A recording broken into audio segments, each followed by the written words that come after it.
Let's take refuge, and we'll have a nice talk on Jesus' birthday, on winter solstice and patriarchy and purity. How's that? Yeah? Nice, easy Sunday morning topic.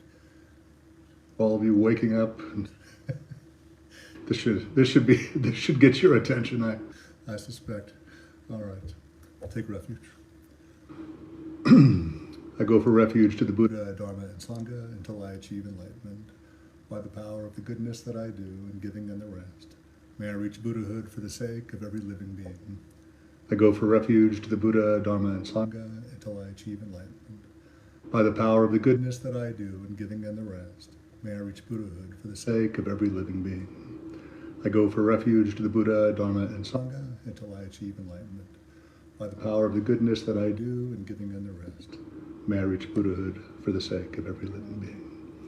Then let's cultivate bodhicitta, please.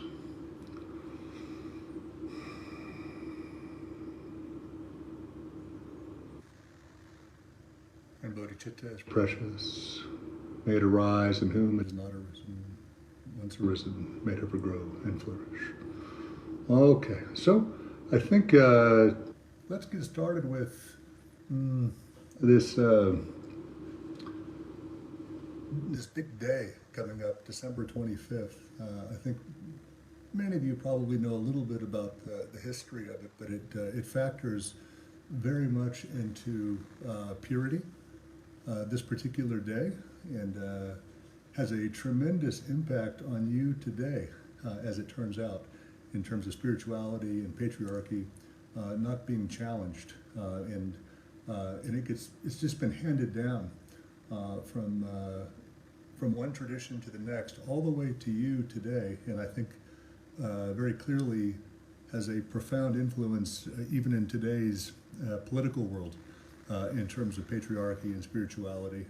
The roots are vast and deep, and I think quite negative by all accounts. So unless you're of a certain ilk, which is perhaps not exactly happy with the feminine. So let's get started, and we'll intermix this with some contemplations, and we'll go from there. But the date of December 25th, very rich spiritual and historical associations, with Christmas and the birth of Jesus, but that's a much later thing that happened, actually. The connection to Christianity, the significance of this tradition is from the winter solstice, from actually several different traditions, from the winter solstice, from Northern Europe, from the sun traditions of Persia and Egypt. Themes of rebirth and renewal are clearly pre-Christian. Most notably, for biblically speaking, the Roman festival of Saturn, or Saturnalia, that was traditionally held around December 17th in honor of the god of Saturn, or the agriculture god. And it was a time of, you're going to love it all, of course, feasting, gift giving, even social role reversals where slaves and masters would exchange places in the spirit of equality, merriment, and then, of course, this later influenced Christian customs, such as feasting and gift giving, things that you're doing now. This is what I meant. There's some modern things that you're still doing around this day that have historical antecedents, and I think you ought to pay close attention as to what it is you're being involved with, because you might be actually celebrating something to do with Saturn in this case, or perhaps Mithraism. Mithraism is sort of this mystery religion from the Persian god Mithras, who also observed, as it turns out, December 25th as his birth. And Mithras was associated with light, the truth, the sun, and of course his birth from a rock, which was symbolic of renewal and cosmic order. And then in early Christianity, the Bible doesn't specify any date of Jesus' birth, and early Christians didn't initially celebrate this day. It's not until around the 4th century, that December 25th was chosen to celebrate Jesus' birth and aligning it with existing festivals of the solstice and sun worshiping. And so it's at this time where Jesus is then portrayed as the light of the world and the spiritual sun who's overcoming darkness. He's turning into not just a regular person, but a god in many ways. And so this is this very strategic effort to Christianize popular pagan celebrations. The theological symbolism, of the 25th of December, is echoing, themes of life and light and salvation and resonating with spiritual significance, solar imagery. You see everywhere throughout the Vatican all this solar imagery and all of these cross-cultural parallels, of course, with Horus, who was the son of Isis and Osiris, and he was celebrated during the winter solstice. And Horus was the solar deity, and he's linked to the rising sun and the renewal. All of this should sound very familiar to you, and the renewal of life each year.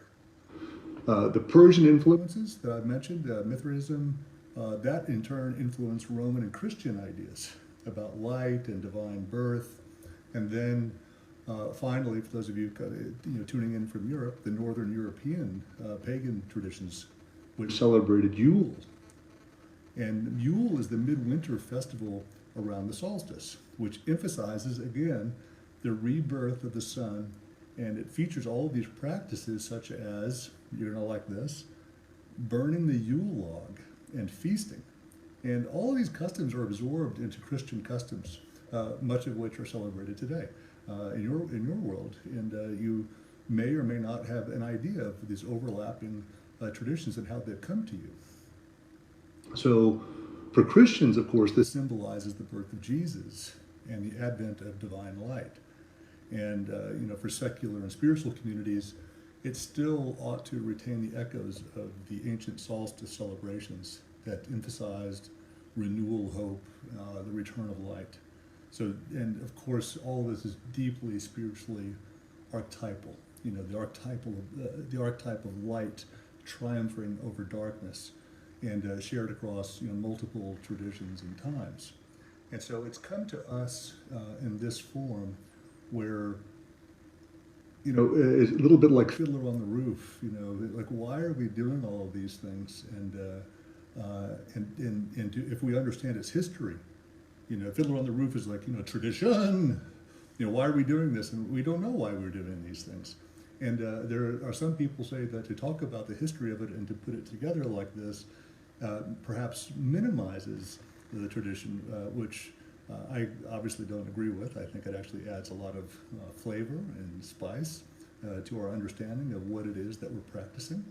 But here we have not just a beautiful practice, but we also have some darkness that comes in. Because when we start speaking about the role of the Virgin and supernatural births in ancient cultures, whether it be Jesus' birth, immaculate conceptions, Padmasambhava, being born on the stem of a lotus, the Buddha coming out of his mother's side and standing up immediately. These narratives of miraculous and supernatural births, they hold this rather, on one hand, a very profound place in shaping our mythologies and religious traditions and cultural ideas.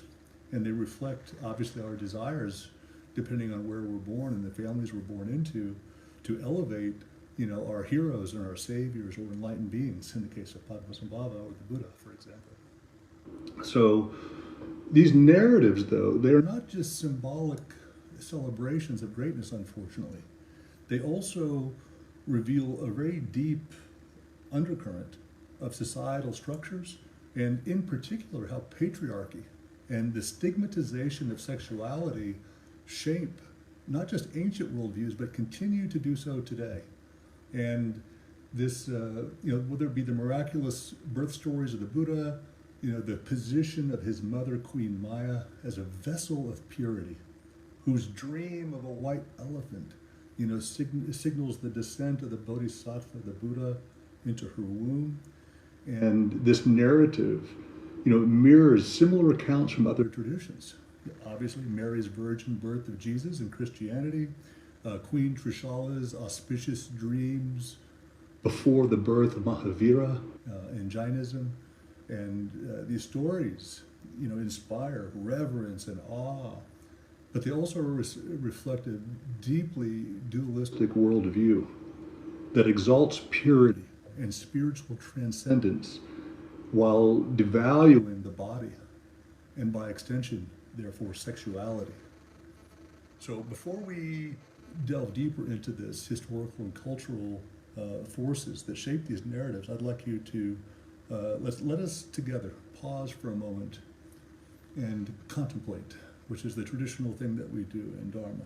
There's a teaching, and then we contemplate, and then we bring it into our direct experience, called familiarization or meditation. So I invite you to close your eyes for just a moment, and I'll guide you through these words. But do close your eyes, and let's just take a deep breath. And imagine a pure, vast expanse of light descending from above. A luminous presence, completely untouched by worldly or earthly concerns. And this light, it represents the idealized purity that many ancient cultures sought to embody in their narratives of miraculous birth. But I'd like you to reflect on a question that I have for you, which is, what does it mean to associate purity with the separation from the body, from the physical, or from sexuality? That physical is impure, and sexuality, by extension, is impure.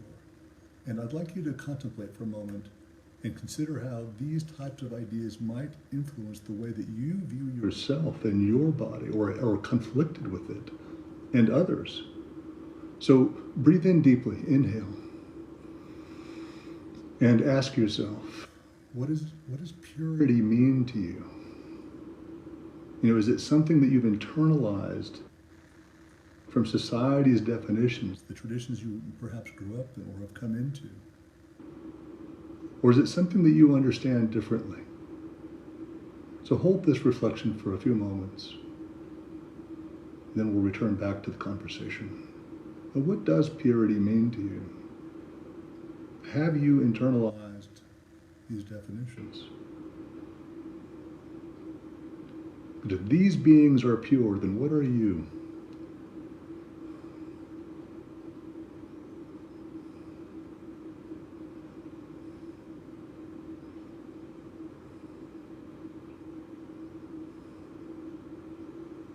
Through your life, has it affected you? Ideas of your body or sexuality being impure or dirty.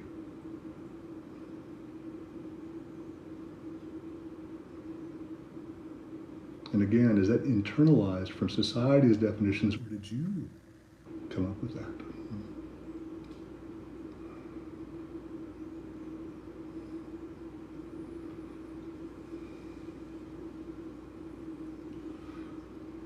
So these miraculous birth stories, ladies in particular, listen, and men, pay close attention. These miraculous birth stories place women in a very passive role, and they're celebrated for their ability to do something. Their bodies, they're celebrated for their ability to bring forth divine beings through them, but they are completely stripped of autonomy, virgin births, and any type of free will or agency.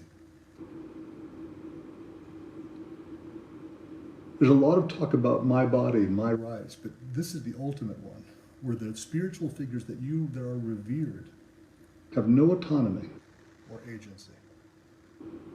So in patriarchal societies, women are being valued primarily for their reproductive potential and the inclusion of miraculous or virgin births in sacred texts in sacred texts in particular, serves to diminish this free will.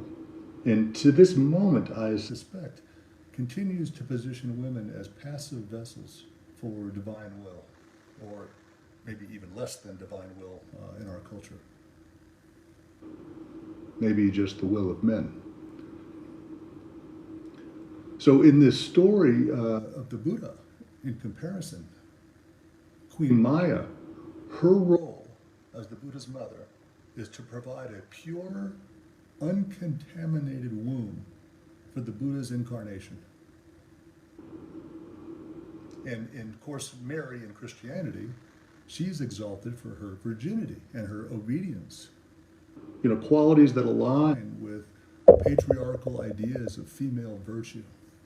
And it's in these narratives that the focus is not on the women themselves, but on the divine beings that they, through their bodies, bring into the world. So it's this dynamic that reinforces the idea that a woman's value lies in her capacity to fulfill a higher purpose as defined by men.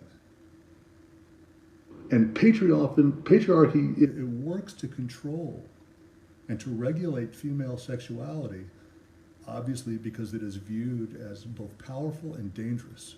And so in ancient cultures, sexuality is closely tied to ideas of chaos and disorder. And so it's by removing sexuality from the process of conception in these narratives that ancient societies project an ideal of order and purity that align with male-dominated religious and political structures.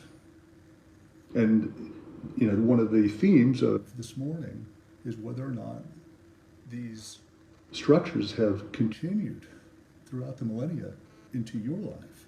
And so let's reflect again and let's pause.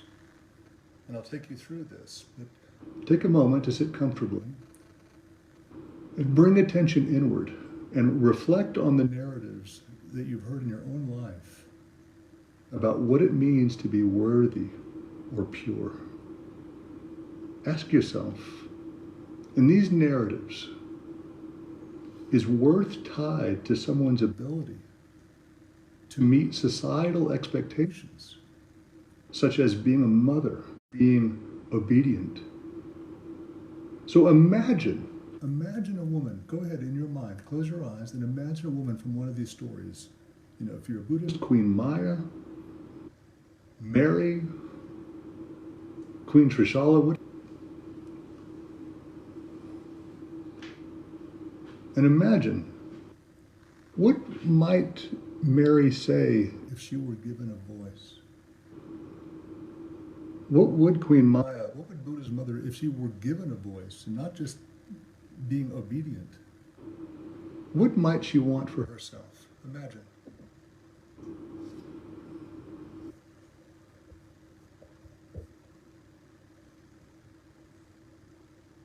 Imagine if she weren't silenced.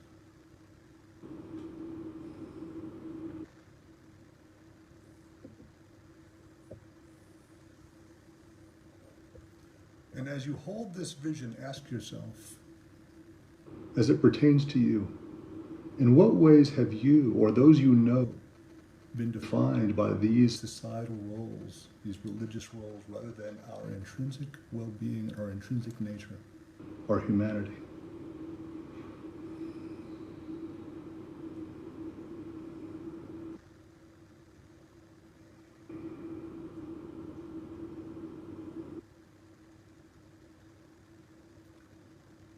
So you can gently let go of these thoughts and then bring yourself back to the present, and maybe take a moment if you'd like to write down some of your responses. We'll do a Q&A toward the end.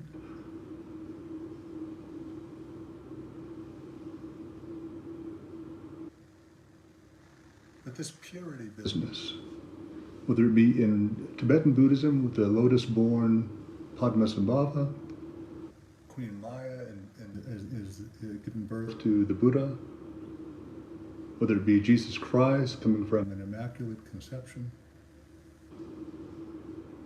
How has these clearly religious and patriarchal ideas made their way into your life. This stigmatization of sexuality, the body. So to understand the patriarchal framing of miraculous births, you also have to consider the deep stigmatization of sexuality.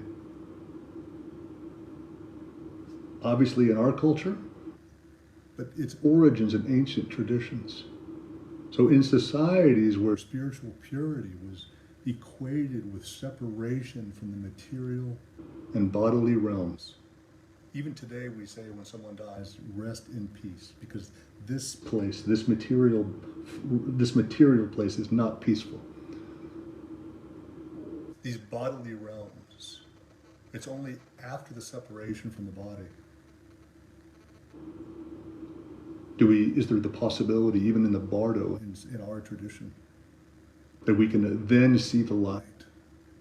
Because it's very difficult in this realm, in this body, in this form, with these influences. And sexuality within this realm has come to be seen as a symbol of imperfection. This very, very dualistic view which opposes body and mind, opposes body and spirit, opposes body and awareness. And it's positioned sexuality as something that binds individuals to this transient, imperfect world. In Christian theology, obviously, for those of you who are not familiar, the concept of original sin links human fallibility to sexual reproduction.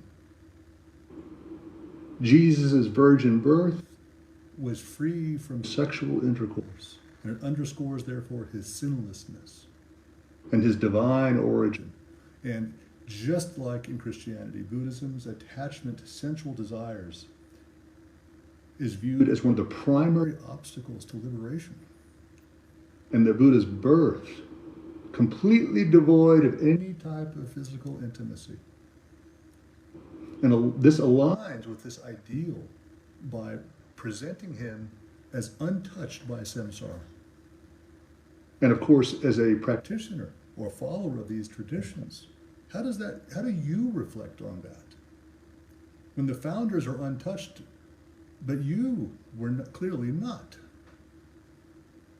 So the stigmatization is often extended disproportionately to women, whose sexuality is viewed as a source of not just temptation, but moral corruption. You hear it to this day as in jokes. It's a sort of humor. And throughout the world, actually, where women are the problem. Women are the source of men's difficulties. If they would only wear, you know the drill, an appropriate length dress, etc. So in patriarchal systems, sexuality is something to be controlled, which is a projection of the male. Inability to control himself, hidden or erased. And virginity, of course, as a consequence, becomes the prized quality. Not because of its intrinsic value as being a virgin, but because it ensures paternity in patriarchal inheritance systems. And that's the key. So by emphasizing miraculous births that bypassed sexual reproduction, these narratives reinforce the notion that sexuality, and by extension women, are inherently suspect.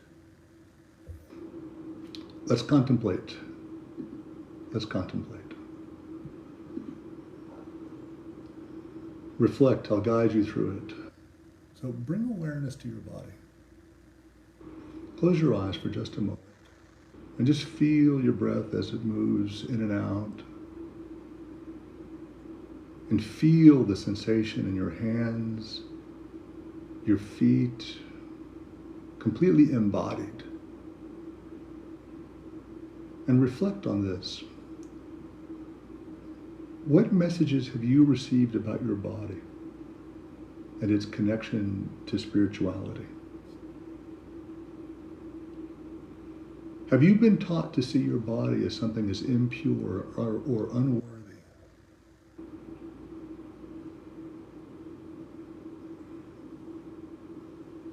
Did you come up with that, or have these ideas been handed to you that you assumed, or that you have fought against, perhaps? Or maybe it's angered you.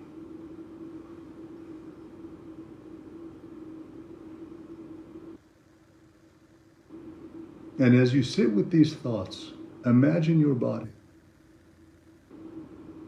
Just try and see if there's even any conflict here in doing so. But try imagining your body as a sacred vessel. And which means not one that needs to meet any form of external or male ideals, but one that is already whole, already perfect, just as it is. And see if that creates any type of conflict for you. That your body is a sacred vessel.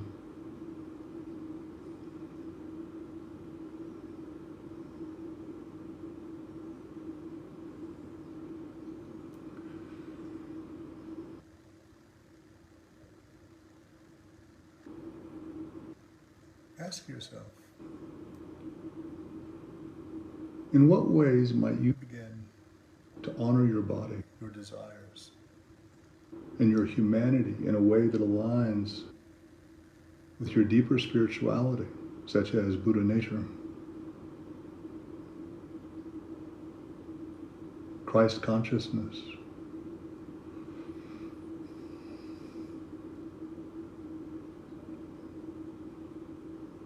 What are different ways that you could think differently about your body and sexuality that aligns with your innate perfection?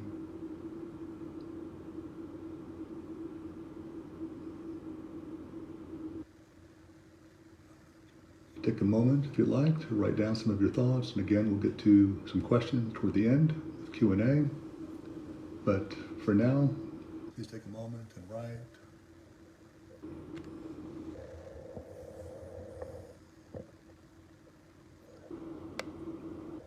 And as you sit with these thoughts,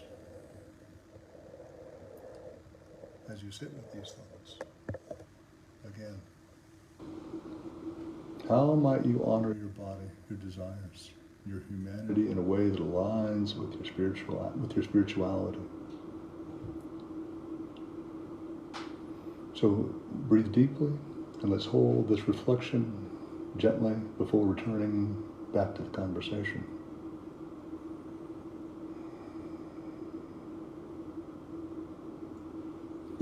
This intersection that we've arrived at of power, of purity, of control, at its core, this emphasis on virgin or supernatural births, these manger scenes, everywhere I drive around.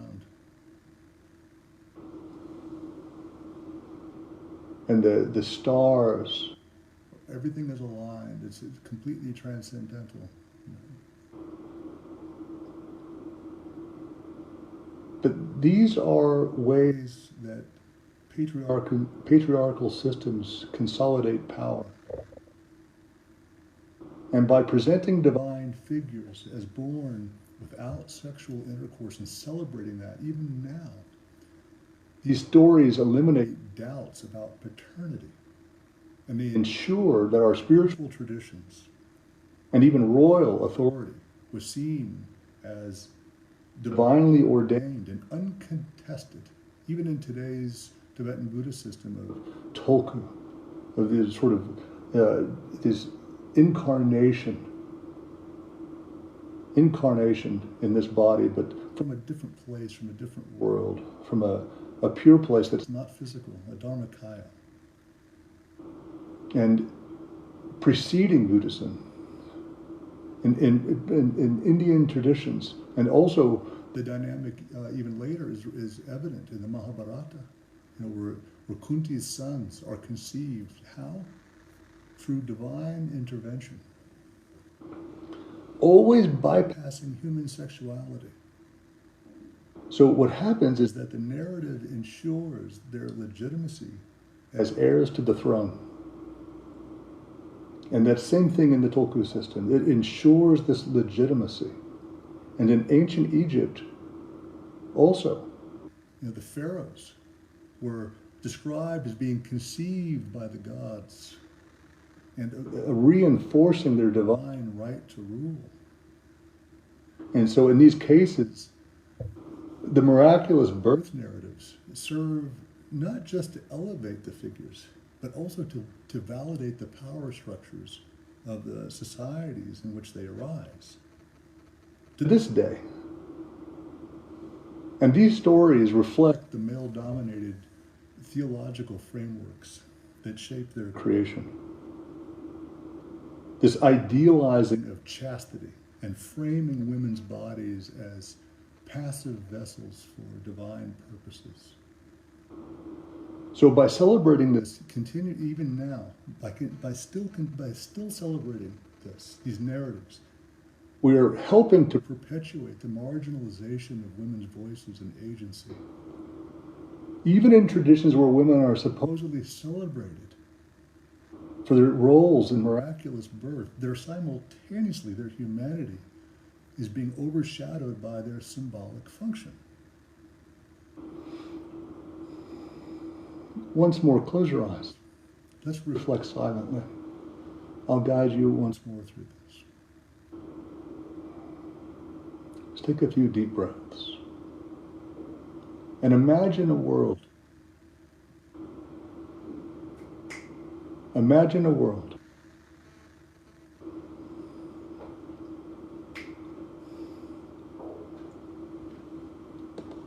where power is not tied to purity, control, or societal expectations, but instead it flows freely from compassion, from wisdom and authenticity. Just try to imagine a world like that.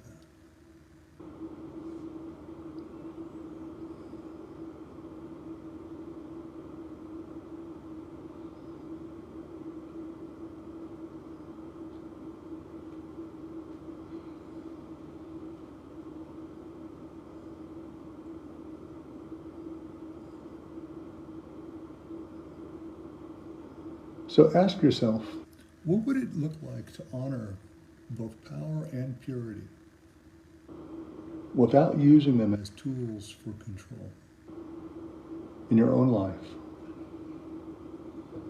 The way that you speak, the way that you communicate, and the way that you see yourself. What would it be like to truly honor your power and purity, your nature, without trying to condemn yourself or others? And how would it reshape your relationships, your communities, perhaps even your spiritual practices? Always trying to purify, always trying to purify. So many purification practices. In our Kriya tradition, sometimes, washing as much as 6 times a day. Purifying the body again and again and again. Sexual misconduct and purifying and correcting and putting down. What would it look like to honor purity as your nature and not using these tools to condemn yourself or others? Almost impossible, I think, for many people to even imagine. So repressed. So reflect for a moment. What ways have you witnessed power being used to control others, particularly in the name of purity or morality?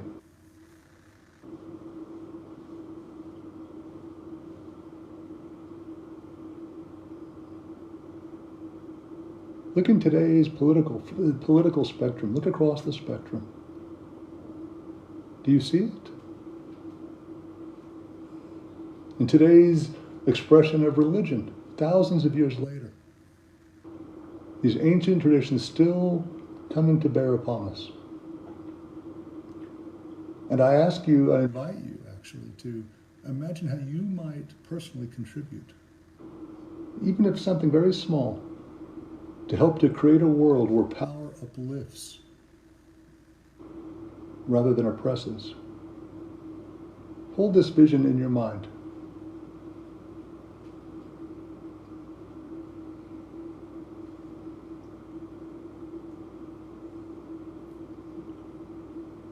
That you can identify yourself as both a form, relatively, and not as something impure. In your sexuality.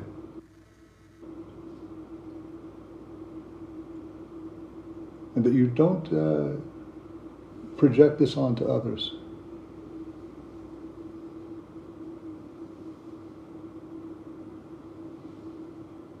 But we're reclaiming in this meditation, this process. The attempt is an invitation to reclaim our sexuality and our embodiment, and to desist with the de-identification of the body in place of something immaterial, which is more pure, less tainted, that needs to be purified. So modern interpretations of these narratives that are starting to come out very, very softly, unfortunately. They're inviting us to reclaim the sacredness of sexuality and embodiment. And by challenging the dualistic worldview that separates body and mind, or body and spirit, these contemporary perspectives, they offer a more inclusive understanding of spirituality. So instead of seeing the body and its desires as obstacles to transcendence, perhaps, such as in cases like Tantra or other forms of sacred sexuality, we can celebrate these as integral parts of the human experience.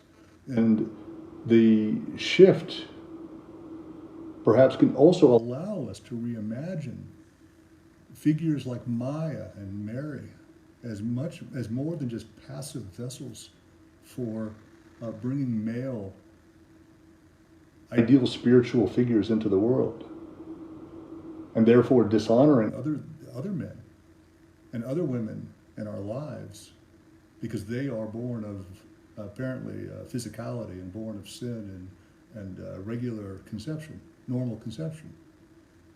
So we can honor our humanity and our agency and our intrinsic worth beyond these roles as just mothers of divine beings, or in your case, simply being a mother, a lover.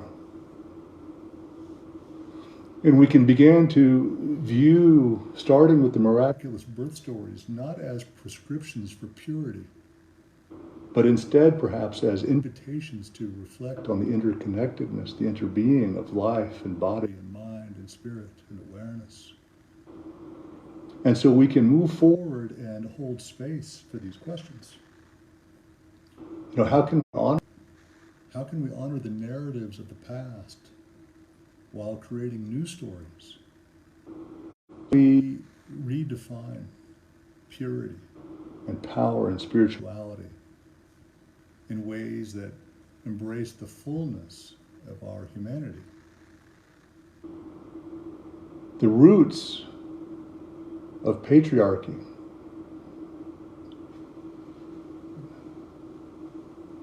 the roots of it. I'm encouraging you to explore it because it's still here in this supposedly postmodern era.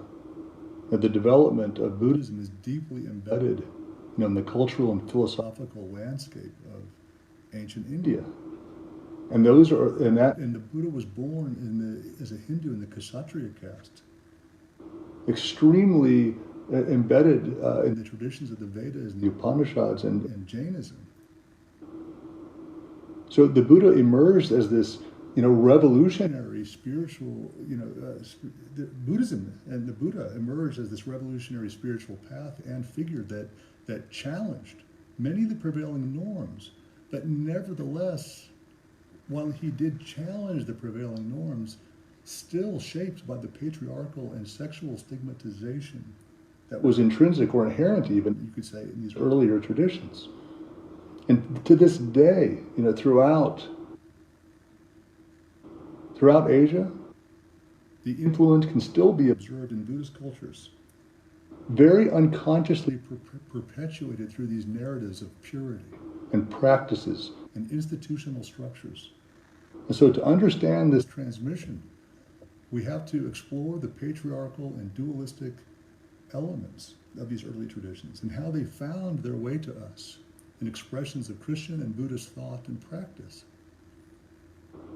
In the Vedas, particularly the Rig Veda, we're dealing with thousands of years before Christ. Deeply patriarchal worldviews, Vedic society. Social structures, hierarchical, where men always occupy the dominant positions in both religious and domestic spaces. Women are always relegated to roles defined by their reproductive and ritual purity. The emphasis on chastity and the control of female sexuality was absolutely and remains absolutely essential to maintaining patriarchal order as lineage, even to this day in our Buddhist systems, as lineage, as inheritance, and as social stability, which tied to the ensuring the purity of paternity. So in the Vedas, the very act of creation was framed in a way that it completely excludes female agency. And this is what ends up in our traditions today. In the hymn to Hirayana Garbha, the golden womb in the Rig Veda, he describes the birth of the universe as emanating from a self-existent source, Prajapati, who acts as both the father and the mother. So it's an androgynous creation that bypasses female participation. And that symbolically undermines the role of women in the cosmic and societal creation. And of course, the god Agni, sun worshipping, is often described as being born of no parents. We hear this also in Buddhism, born of no parents. No birth, meaning no parents, reflecting the ideal, actually, of a pure, autonomous genesis that avoids the messiness of both women and human reproduction. So the stigmatization in the Vedas is so evident in the rituals that emphasize purification. And it's amazing that these same rituals are still with us today, where women are excluded from significant rituals during menstruation and childbirth. And it just reinforces the idea that female bodily processes were impure or somehow disruptive to spiritual practice. This association of women's bodies with impurity, this lays the groundwork for later stigmatization of sexuality. In the Katha Upanishad, sensual pleasures are described as a trap that lead to spiritual ruin. Self-control and renunciation are exalted as paths to liberation. And this applies to all individuals. In my time, 25 years in January of teaching, I hear this again and again and again, and I have fought with it myself. These implications, for women whose bodies are viewed as sources of distraction or temptation for male practitioners. The gurus to this day are almost exclusively male, and spiritual transmission mediated through male authority. And women are largely excluded from these intellectual and spiritual circles. To this day, being continuously marginalized. And so as we bring Indian spirituality out of this ancient era into the postmodern world, and as it makes its way to other shores, these things must be questioned, especially on days like this that are coming, December 25th. So this transmission into Buddhism, happens directly around the 5th century before Christ. In Buddhism, again, attempted to challenge these prevailing norms of Vedic and Jain societies, rejecting the caste system, critiquing the excesses of Vedic ritualism, and emphasizing the middle way between sensual indulgence and extreme asceticism. Yet, in the cultural context in which Buddhism arose, that meant that certain patriarchal and dualistic values were still carried, unfortunately, into the new tradition that makes its way to you today. Many of our female practitioners in our Sangha consistently ask about this, the Buddha opening the monastic order to women, which was a revolutionary act for his time. The institution of nuns, or the bhikshunis, was shaped completely by patriarchal attitudes. In the Vinaya, our monastic code, the imposed additional rules on nuns reflect societal anxieties about female sexuality. If you look closely, you will see that nuns were required to defer to monks, even those junior to them. And the code emphasized the need for nuns to maintain strict chastity and avoid situations that might compromise or even their perception of their perceived purity. So in the Therigatha, as an example, which is the collection of verses by the early nuns, it provides an insight into their spiritual achievements, but it also reveals the challenges they faced in navigating this male-dominated monastic environment, celebrating the renunciation, actually, of worldly life, celebrating the rejection of motherhood and marriage, and reflecting the dualistic view that liberation requires a rejection of the body and its ties to sexuality and reproduction, the source of contamination even. And so in Buddhism, you see Tanha, the eighth link in the wheel of dependent origination, dependent co-arising. That is framed as sexuality as the primary obstacle, desire, to sexual progress. And this teaching applies to all practitioners, but its impact is particularly pronounced for women whose bodies, again, are seen as the objects of male desire, depicted as temptresses, as distractions, as reinforcing the idea that sexuality is inherently problematic.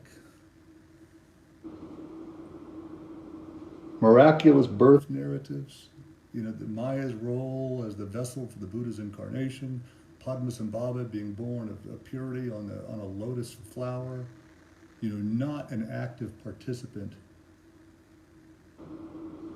Not an active participant in worldly life in terms of his spiritual mission. And so many Buddhist cultures continue to celebrate these patriarchal and dualistic ideas without any conscious recognition of their origins, which is what we're trying to shine light on this morning. And in many Theravadan and Mahayana traditions, monastic hierarchies still place women in subordinate roles. Even now, the re-establishment of the nuns order, the Bhikshuni order in Theravada Buddhism, faces significant resistance, with critics always citing the traditional rules that reflect deeply entrenched patriarchal norms as to why we cannot re-establish the nuns order. And in the stigmatization of female sexuality, it persists in subtle ways. You can see it in Buddhist art and literature, where women are depicted in roles that emphasize their purity or their nurturing qualities, their bosoms, their sexy, curvy bodies, their capacity for renunciation, their individuality, and their agency are downplayed. And female practitioners face this great scrutiny regarding their behavior, their appearance, their relationships, that to this day continue to reflect these lingering biases about women's bodies as sources of distraction or impurity. The language used to describe enlightenment, listen to it, it carries gendered connotations. Terms such as purity and detachment. These terms evoke the ideals that are historically associated with male asceticism. while the embodied relational aspects of spirituality, which are often associated with femininity, are marginalized. Let's pause. I'll guide you through this. Take a deep breath. Close your eyes. I invite you to bring attention back to the present moment. And imagine yourself as part of a lineage that stretches back through centuries or millennia of spiritual practice.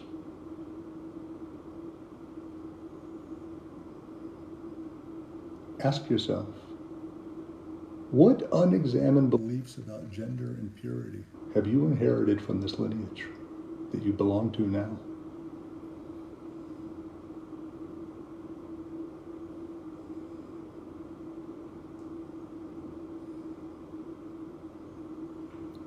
Reflect on the narratives you've encountered, whether Buddhist, Christian contexts, cultural traditions. What unexamined beliefs about gender and purity have you inherited from your lineage?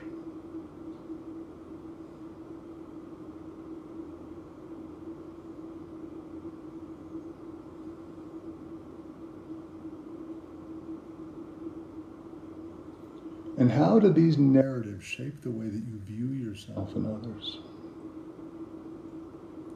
Do they uphold the intrinsic worth and agency of all beings? Or do they reinforce hierarchies and divisions?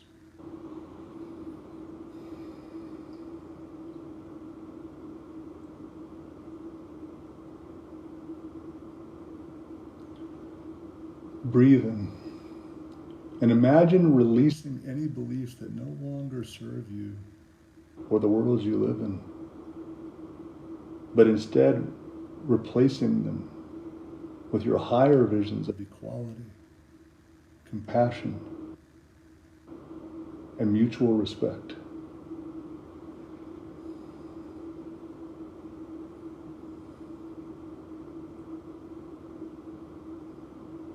Now hold this vision as you return to the present. And as we begin to move toward a more inclusive understanding, it's important to acknowledge the patriarchal and dualistic elements, not just in Christian, but in Buddhist traditions, is not an act of criticism, which can easily happen, this can sound like an attack. But instead, I encourage you to see this as an invitation to clarity and transformation. And by recognizing the cultural forces that shape these traditions, we can begin to bring these unconscious biases into the light of awareness that continue to affect our contemporary practice and even politics and even our own family systems. In this inclusive understanding of Dharma, we would honor the contributions and agency of women and celebrate the sacredness of the body and sexuality, and embrace the fullness of human experience as a path to awakening, a true path to enlightenment that involves all of us, male and female, and does not repress our bodies or sexuality as somehow faulty, that need constant purification and constant judgment and criticism. This transformation requires not just critical reflection, but a willingness, this is key, to reimagine our spiritual narratives and to create a space for voices that have long been marginalized. So let us move forward with humility and recognizing the richness of the traditions that we've inherited, but also remaining open to their evolution, of which you are a part of. And in doing so, we honor the Buddha's teachings of compassion and Jesus' teaching of compassion and wisdom, and ensure that these ideals are expressed in ways that uplift all beings. You know, the concept of miraculous birth and its parallels in the virgin birth of Jesus, Buddhist, Vedic, Upanishadic, Jain traditions, and others, can be reimagined. And we can explore more deeply our histories, without feeling like they're coming under attack or critique. That is not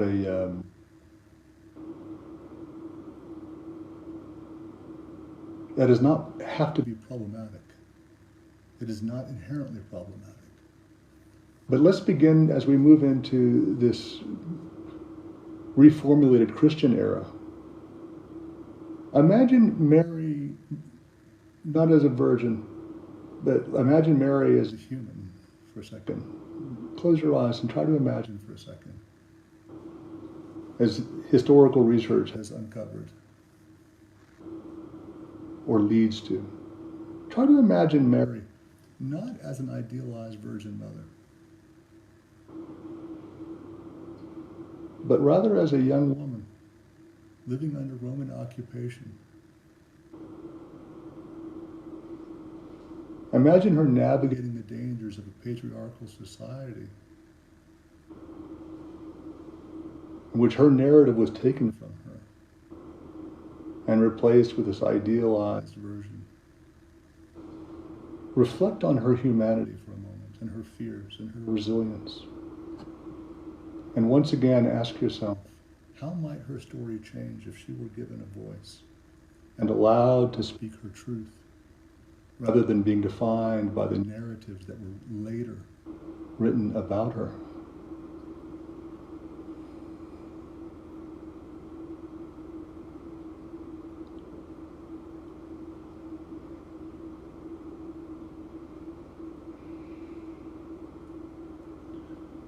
And in your own life, your own lives, our own lives, look how we've defined people by their roles rather than their humanity.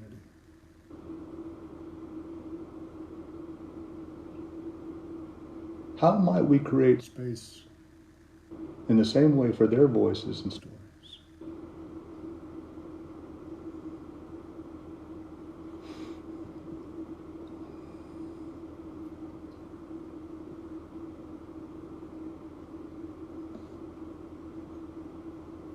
These standards that we have inherited, just look at how they've influenced the way you view yourself and others. And once more, imagine a world where purity is not about separation, but about wholeness, where the body, the mind, spirit, awareness, and consciousness are celebrated as interconnected and sacred.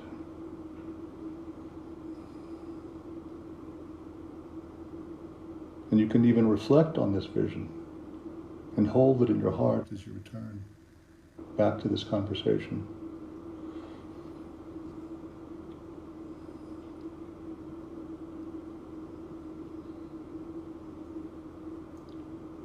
So in this modern context,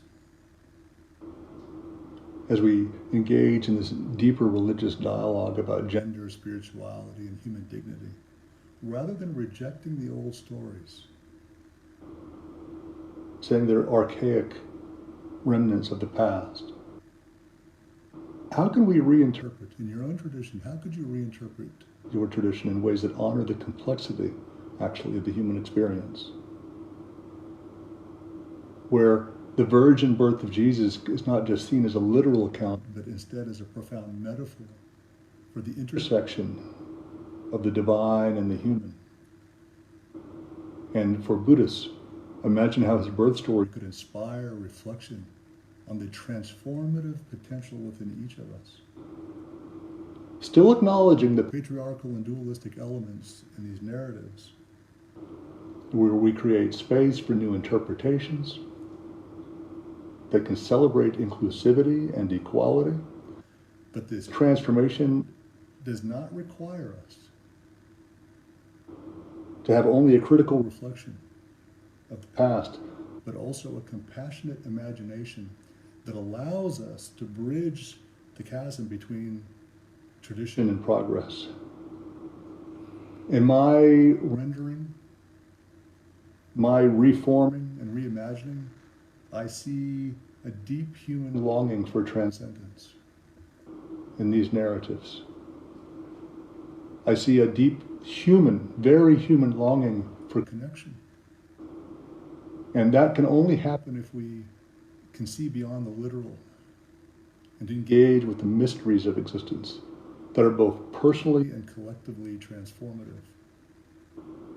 And we can do this and we can honor the richness of our traditions, but we can also ensure that they evolve into a modern context where we uplift all voices and all bodies and all spirits. We can, as the poet Seamus Heaney wrote, he said something along the lines that to believe that a further shore is reachable from here is to believe in miracles. And so when modern students ask me, about the Buddha or Padmasambhava in our tradition, isn't this just more of the same puritanical birth? Isn't this just more of the same stories? That if I move from one tradition to another, here I am confronted again. But is there another transcendental way of seeing it so I don't feel like I'm just being forced into more of but different stories, but still patriarchal, still anti-feminine? And of course there is. So if we expand and integrate the versions of this talk today as we near its conclusion, and we incorporate Padmasambhava's birth, and even Tilopa's teaching on Chakrasamvara and Vajrayogini, and a transcendental understanding, because he said that those were his parents, and a transcendental understanding of these narratives through the lens of emptiness and wisdom and compassion, we can imagine that the miraculous birth is actually a universal archetype, across ancient cultures and spiritual traditions. These miraculous, or we could say supernatural births, they serve as profound symbols of spiritual authority, of transcendence, and conception without physical union. And they elevate their subjects as beings of cosmic significance always. But they reflect the socio-cultural values of those times, and particularly the patriarchal norms.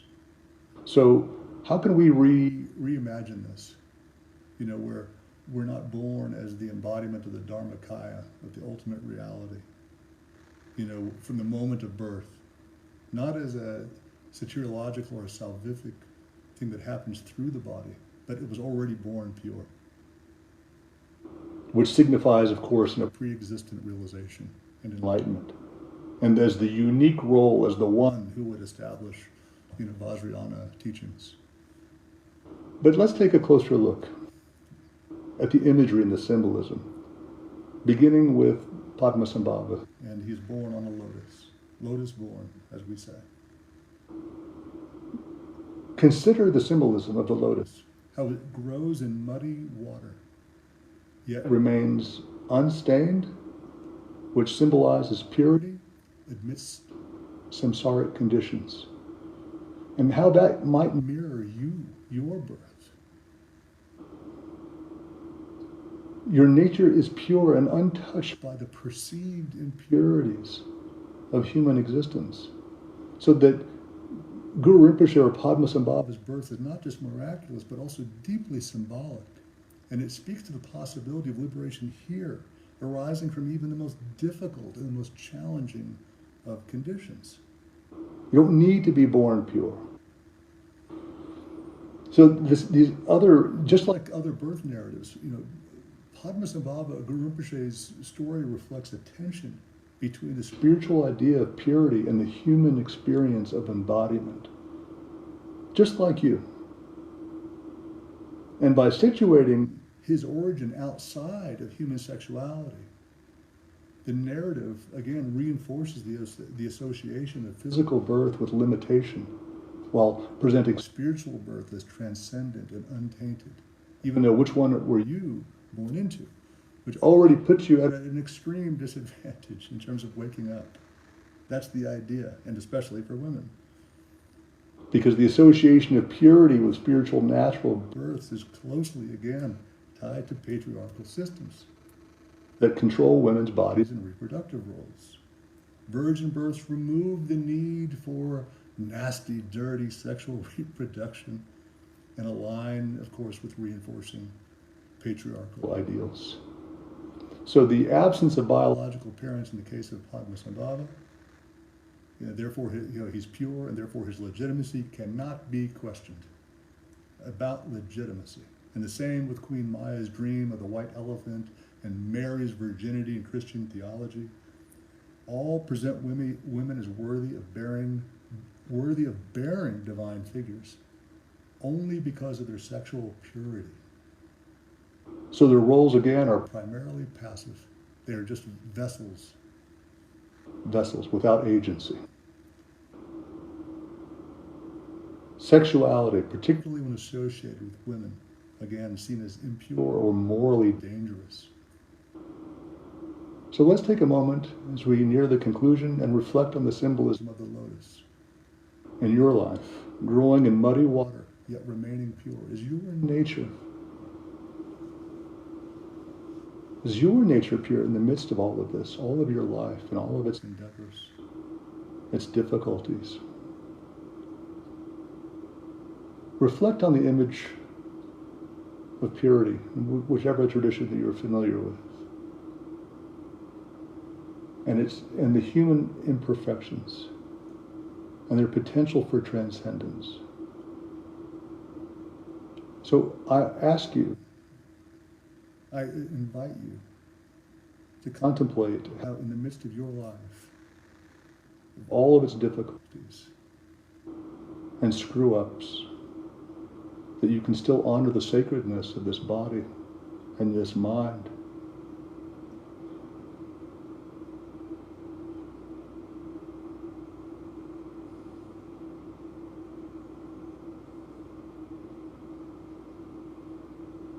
Can you even see this as an expression of sacred union, of both wisdom and compassion, that you were both pure and in an impure setting, a difficult setting?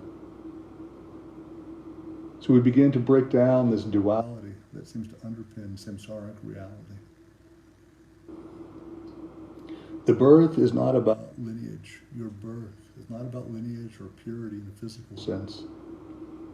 Your purity is about the realization of your nature, transcending the dichotomy of purity and impurity, and instead, as we were doing this morning, continuously pointing out or pointing toward the ultimate reality that lies beyond all of your dualistic conceptions, all of our dualistic conceptions. So, in this view, all beings are born on a lotus, including you. Right in the midst of the muck of birth, old age, sickness, and death. It is this life that is the union of wisdom and compassion. It is in every moment of realization that there is a rebirth into this very sacred understanding. And to understand these narratives at their deepest level, we have to look through the lens of emptiness. Doesn't mean nothingness, but instead the absence of an inherent or intrinsic independent existence. That all of these phenomena, birth, purity, and impurity, are empty of self-nature. They arise dependently, interdependently, and exist only in relationship to other factors. So let's apply that understanding to these miraculous birth stories and see that their ultimate significance lies not just in their literal truth, which is very weak, but in their capacity, which is its strength, to point us toward the nature of reality. The Buddha's birth, Padmasambhava's lotus origin, Jesus' birth of divine parentage, are not about historical events, but perhaps are about the sacred arising of realization within the conventional, deceptive relative world. That the emptiness of birth reveals its fullness, not its nothingness, not its existential crisis. But here we are, living this union of wisdom and compassion, whether physical, spiritual, or symbolic, no longer bound by simplistic, archaic notions of purity and impurity, but instead the dynamic interplay of relative and ultimate truths and the ongoing expression of the sacred within samsara. So finally, let's reflect on your birth. Let's reflect on your birth. As sacred union, that's what happened. You weren't born dirty, impure. Reflect on this teaching, that wisdom sees the emptiness of all things, including your birth. Compassion sees their interconnectedness. Together, this is what gives rise to the sacred, which is you. You're not on the path. You are the path.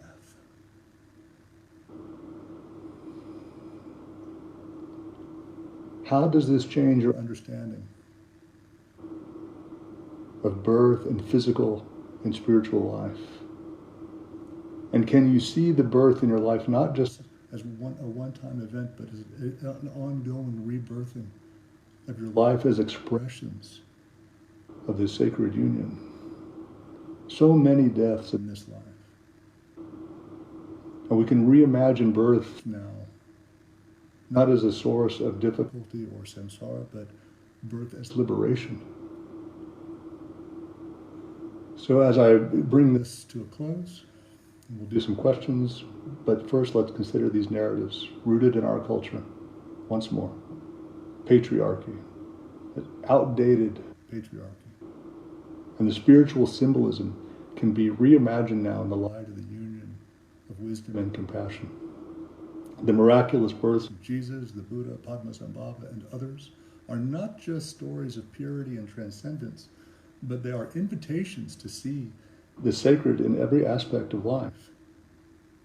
And we can transcend the dualities of purity and impurity, spirit and body, as being fruitless questions, actually, and instead opening ourselves to a more inclusive understanding of the sacred. So that birth in this view is not about the origins, but the birth of realization, the recognition of our true nature as expressions of both, again, wisdom and compassion. Just like with Tilopa, we are all children of Chakrasambhara and Vajrayogini, born not just from purity or lineage, but we are born from the timeless union of emptiness and interconnectedness. May we carry this understanding with us, and seeing every moment as a birth into the sacred. And may this realization guide us toward greater compassion, wisdom, and liberation. Finally, close your eyes and let's sit comfortably. Reflecting on the statement. In the stillness of emptiness, the sacred is born. In the fullness of compassion, it is expressed. Together they are the essence of our true nature. Once more, I'll restate. In the stillness of emptiness, the sacred is born. In the fullness of compassion, it is expressed. Together, they are the essence of our true nature. So take a few moments and let those words resonate within you. When you're ready, you can open your eyes and carry this sense of sacred union into your day.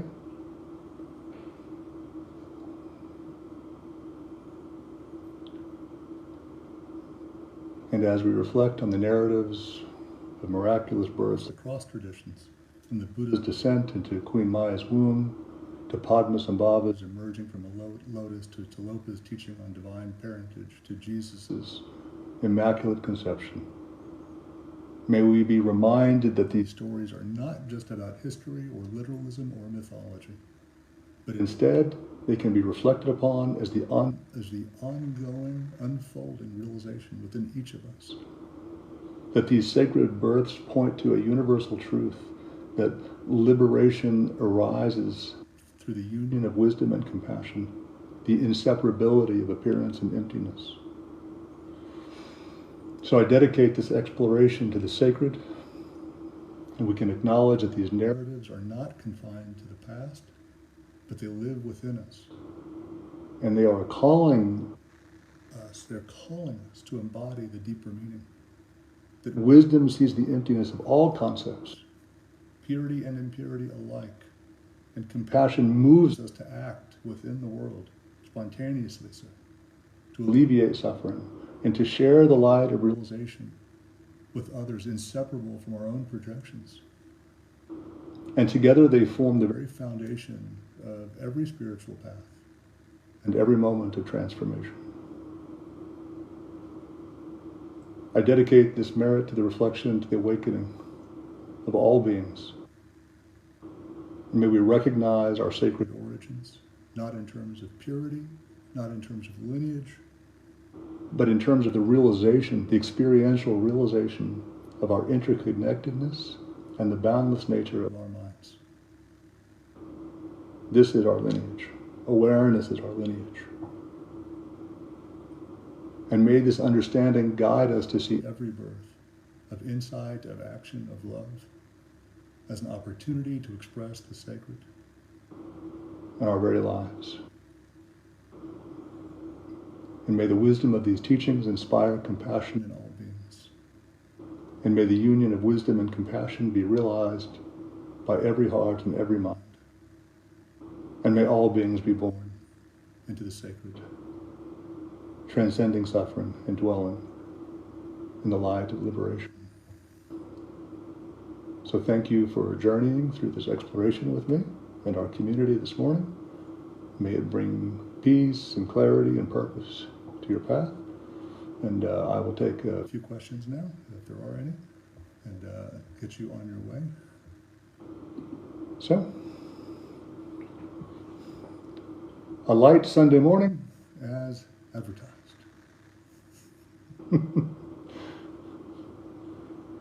Yeah. And if you don't have any questions, that's also fine.